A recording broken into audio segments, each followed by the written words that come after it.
Yo siento que hay un boom de consumo de productos de comida fuera de control, o sea. Él es Alejandro Voces, documentalista e investigador enfocado en sistemas alimentarios. Y sobre este boom hablemos de salir a comer rico.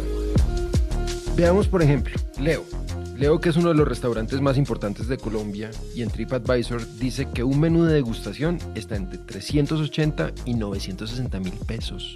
O sea, hay un menú muy cercano al salario mínimo.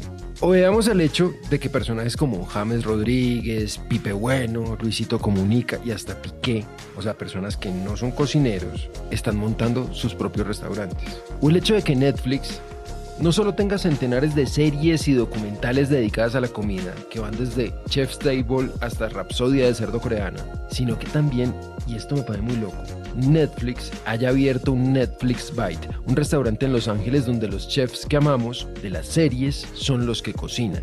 O sea, en serio. Es fuera de control.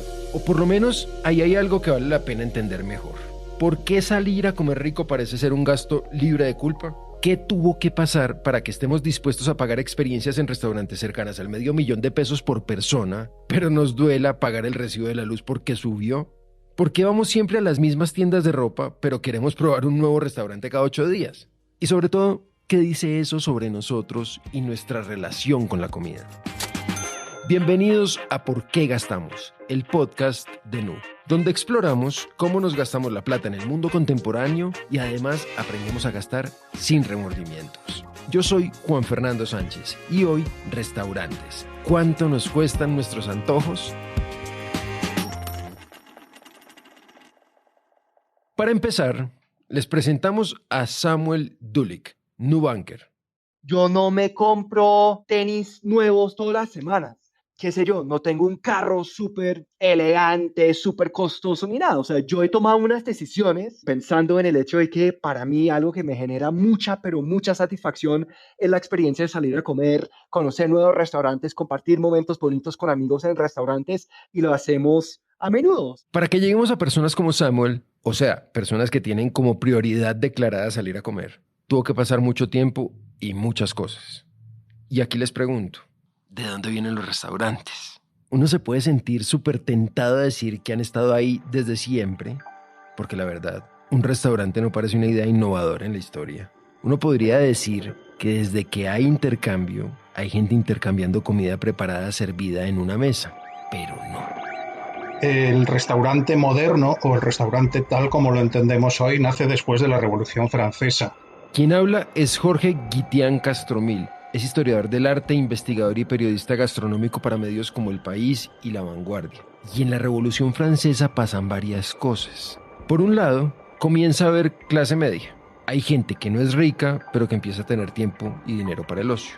Y por el otro, pasa algo más, y es que al caerse el estilo de vida lleno de lujos de los reyes, los cocineros de la corte que fueron echados de los palacios se quedaron sin trabajo. Y claro, estos ex cocineros reales eran personas que tenían conocimientos de técnicas, conocimientos de tipos de cocción diferentes que los que se podían llevar adelante en los hogares.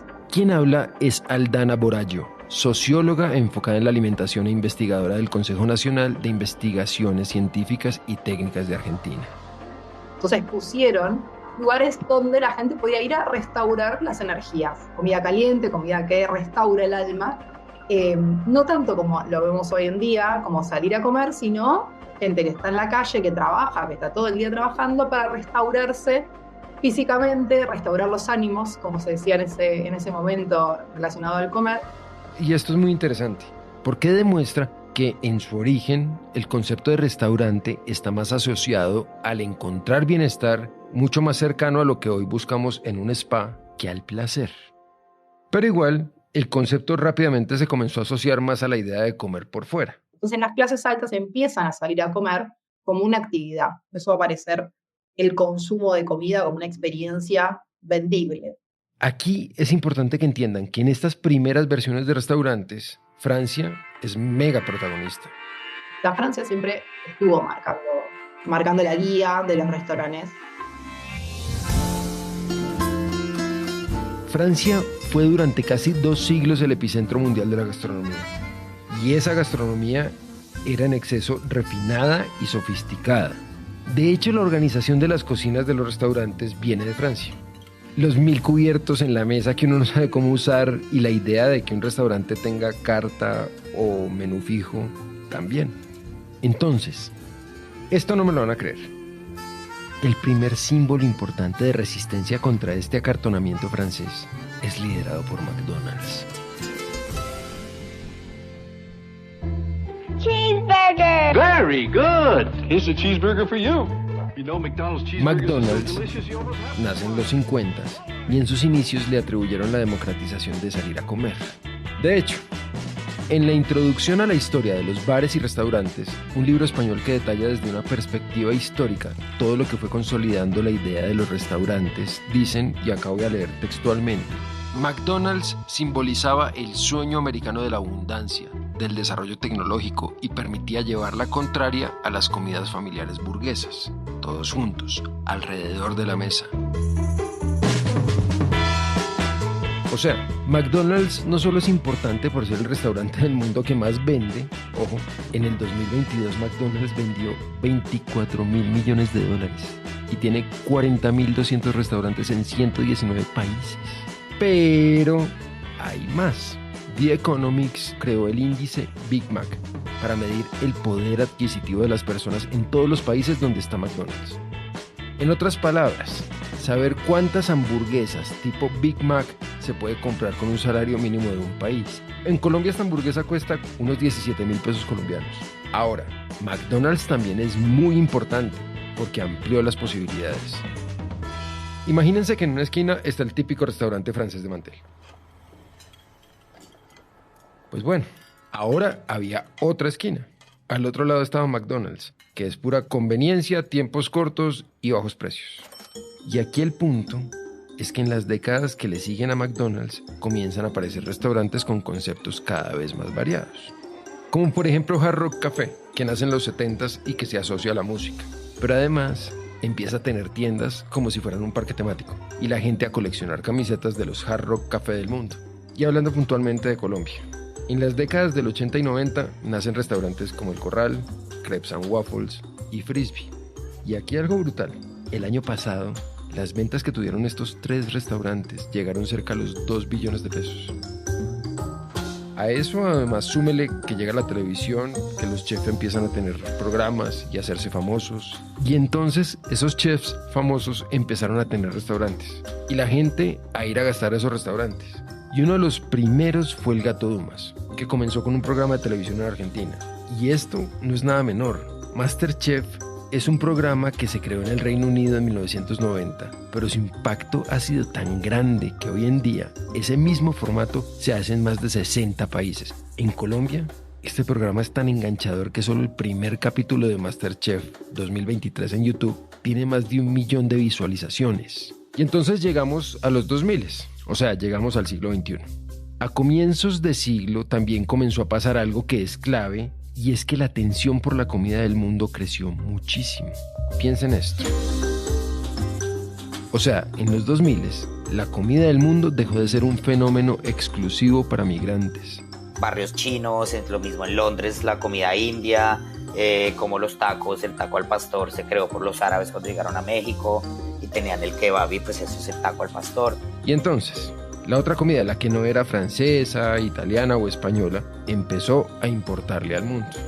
La comida tailandesa se vuelve popular en los 80s, la peruana hacia los 2000s, la comida mexicana deja de ser solo burritos y tortillas y se explota realmente a partir de los 2000s. Y al mismo tiempo, obviamente, vienen todas las fusiones que ustedes se puedan imaginar. Con todo esto, ahora sí, el mundo está listo para una explosión. Para que se hagan una idea, hasta hace muy poco las listas de los mejores restaurantes del mundo estaban en Europa. Pero en el 2022, por ejemplo, Colombia quedó por primera vez con 10 restaurantes en rankings como el Latin American's 50 Best Restaurants. Esos restaurantes están en Bogotá, Medellín y Cartagena. Y dependiendo de la experiencia que se quiera tener, varía el precio.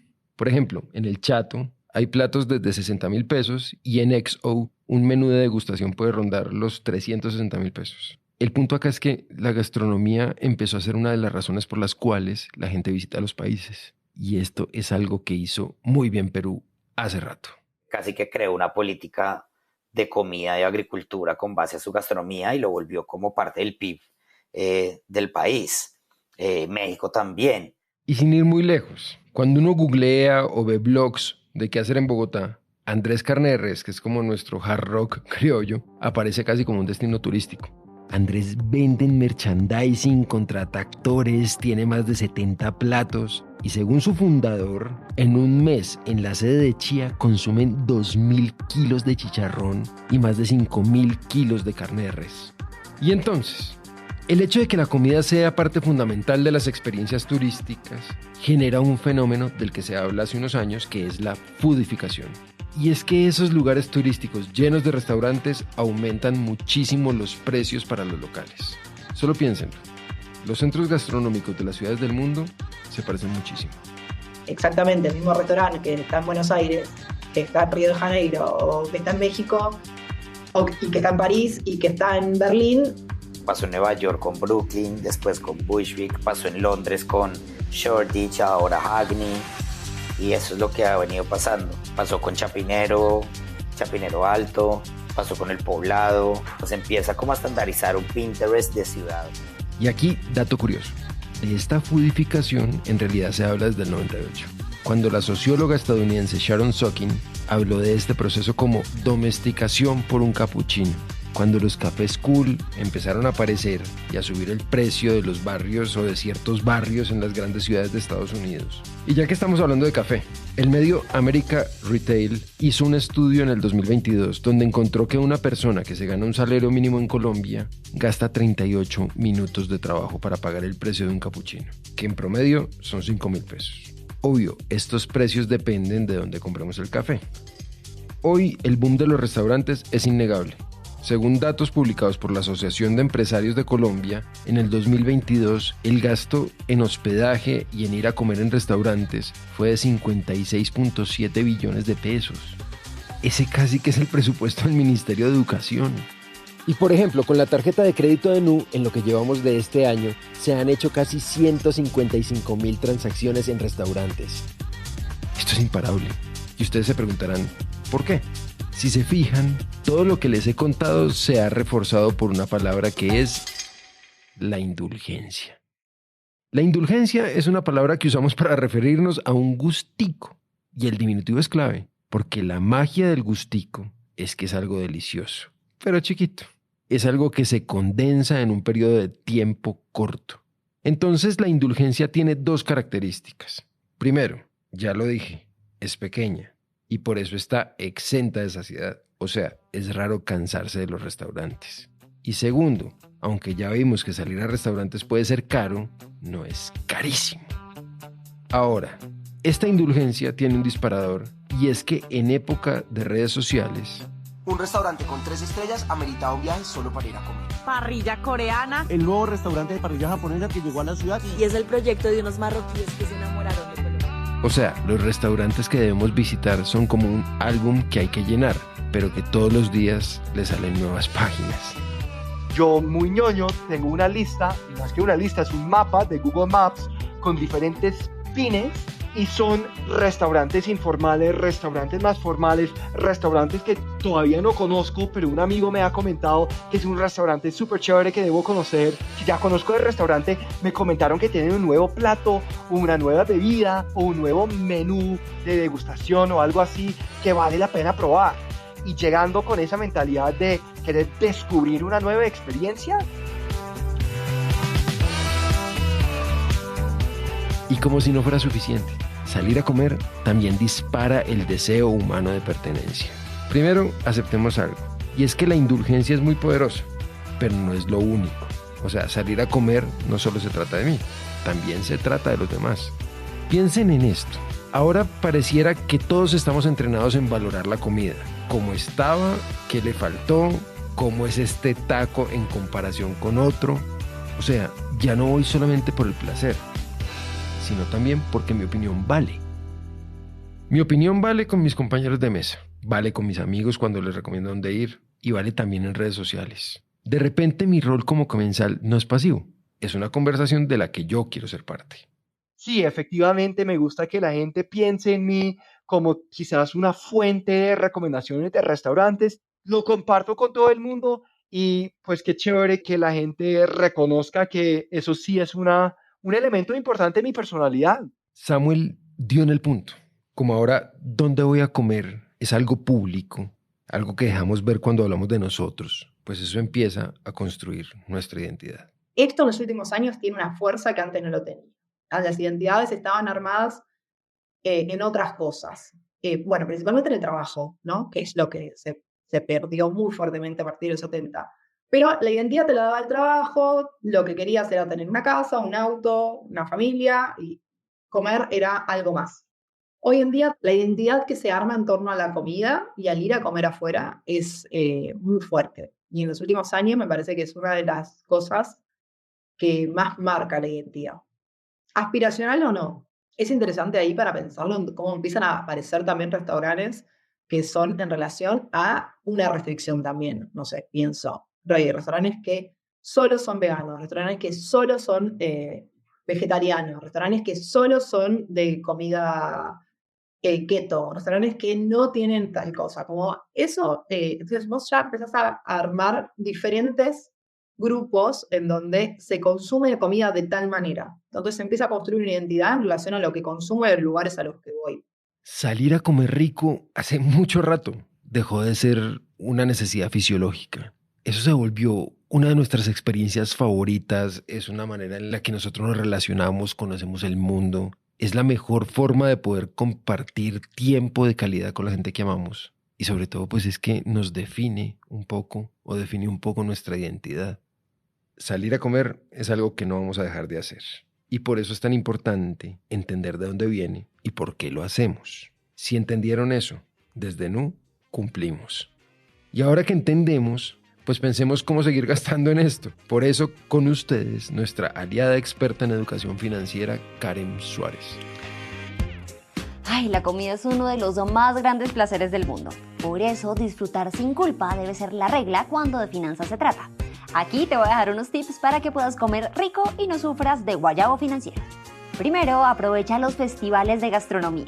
Son una excelente oportunidad para probar platos de restaurantes de alta cocina a precios asequibles. Segundo, prioriza tus gastos. ¿Desde cuánto dinero quieres gastar en restaurantes cada mes y establece prioridades? Por ejemplo, puedes ir a un restaurante de alta cocina una vez al mes, a un restaurante de gama media 2 veces al mes y a un restaurante casual el resto de los días. Eso sí, nunca lo hagas por aparentar o por seguir la corriente.